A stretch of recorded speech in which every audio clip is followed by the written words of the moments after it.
Pemburu Michael sedang menguliti seekor berang-berang. Ini adalah hasil buruannya dengan revolver 1 jam yang lalu. Awalnya tujuan perjalanan ini adalah mencari rusa kutub di daerah ini. Hewan buruan ini bisa dianggap sebagai hadiah sebelum berburu. Daging beaver di musim gugur sangat lezat. Begitu kulitnya terbuka, bisa terlihat lapisan lemak tebal di bawahnya.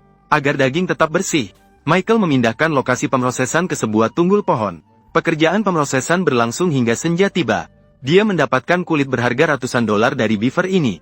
Saat yang sama, ada beberapa puluh kilogram daging dan hati landak laut. Hari pertama berburu berakhir dengan menangkap seekor beaver. Sekarang dia akan istirahat sejenak untuk bersiap mencari rusa kutub.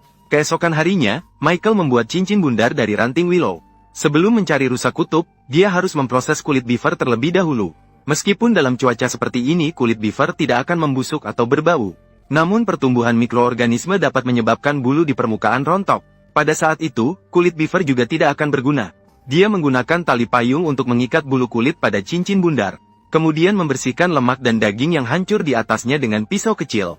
Semakin sedikit residu di kulit, risiko pembusukan akan semakin kecil. Dengan ditambah angin musim gugur yang sedikit dingin, tidak akan ada masalah besar. Penanganan ini lagi-lagi menunda 1 hari musim berburu. Akhir musim gugur di Alaska bisa dibilang setiap hari berbeda. Pagi ini Michael melihat daun mulai berguguran. Tanda-tanda pembekuan mulai muncul di dasar sungai. Musim rusa kutub saat ini sudah mendekati akhir.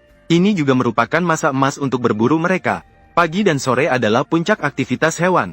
Di sekitar sungai, daerah rawa adalah tempat tinggal mereka. Ini juga adalah area pertama yang harus dicari oleh Michael. Dia berhenti dengan perahunya di tepi sungai yang kaya akan makanan. Dia masuk ke semak-semak dengan senjata. Di sekitarnya terdapat batang pohon yang digerus oleh keluarga beaver. Ada juga jejak rusa. Sekarang dia yakin bahwa mangsanya berada di dekatnya. Lokasi terbaik untuk mencari pasti di tempat yang tinggi. Pandangan dari tempat tinggi dapat meliputi segala sesuatu di lembah. Namun, ada kekurangan yang jelas, yaitu kabut yang menghalangi pandangan di lembah pada pagi hari. Baru ketika matahari muncul, situasinya membaik. Michael berdiri di puncak gunung menirukan suara betina rusa. Sekarang adalah musim kawin rusa kutub. Suara ini adalah daya tarik yang tidak bisa ditolak oleh rusa jantan. Dari posisinya, dia bisa melihat gerakan rumput hingga puluhan kilometer jauhnya. Begitu mangsanya muncul di daerah terbuka, akan terlihat. Hanya beberapa jam berlalu, tapi tidak ada jejak rusa kutub yang terlihat. Dia hanya bisa mengendarai perahu kecil mencari di kedua sisi sungai. Di hulu sungai terdapat banyak kayu kering menumpuk. Permukaan air juga semakin dangkal. Bahkan di beberapa tempat, air terlalu dangkal sehingga mesin kendali tangan seperti miliknya tidak bisa digunakan. Berburu kadang-kadang hanya masalah keberuntungan. Akhirnya dia memutuskan untuk merapatkan perahunya ke tepi dan mencari di sekitar. Di tepi sungai ini terdapat banyak jejak kaki rusa kutub. Maka Michael kembali menggunakan trik lama dengan menirukan suara betina rusa. Untuk menipu, dia kadang-kadang juga menirukan suara jantan rusa. Jika ada uang lain di dekatnya, pasti akan keluar dan menantangnya. Hari ini juga tidak jelas apa yang terjadi. Hanya melihat jejak kaki, tidak ada rusa kutub yang terlihat. Saat matahari hampir terbenam, dia juga harus pulang. Hari ini akan menjadi hari yang sia-sia lagi. Musim berburu rusa unta hanya tinggal 2 hari lagi. Jika tidak mendapatkan daging musim dingin yang diinginkan, musim dinginnya akan terasa sulit. Keesokan harinya, Michael segera mencari mangsa. Tak lama kemudian, di tepi sungai, dia berhadapan dengan rusa unta berukuran besar. Awalnya dia pikir dia salah lihat. Baru saat rusa unta itu berbalik dan masuk ke semak-semak, dia yakin itu benar-benar rusa unta. Rusa unta berukuran besar tapi tidak memiliki tanduk di kepalanya. Jika itu betina, tidak mungkin memiliki ukuran tubuh sebesar itu. Michael menduga ini adalah rusa jantan yang kehilangan tanduknya.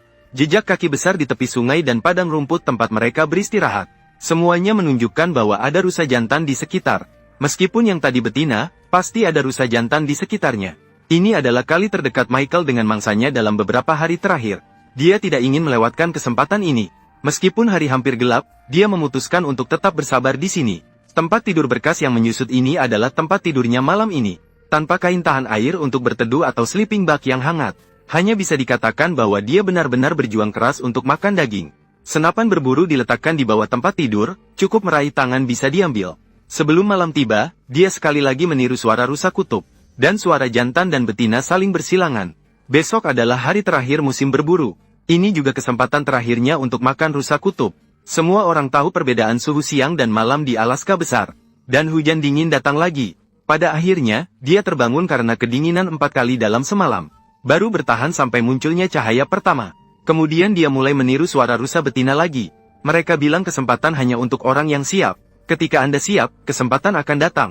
Michael mendengar suara dari semak-semak di seberang. Cahaya terlalu gelap untuk melihat jelas. Tapi tanduk rusa yang besar itu langsung terlihat. Dia segera mengambil senapan berburu dan bersiap-siap. Sambil membersihkan bidikan, dia terus mengeluarkan suara panggilan rusa jantan. Cara memancing dengan sempurna.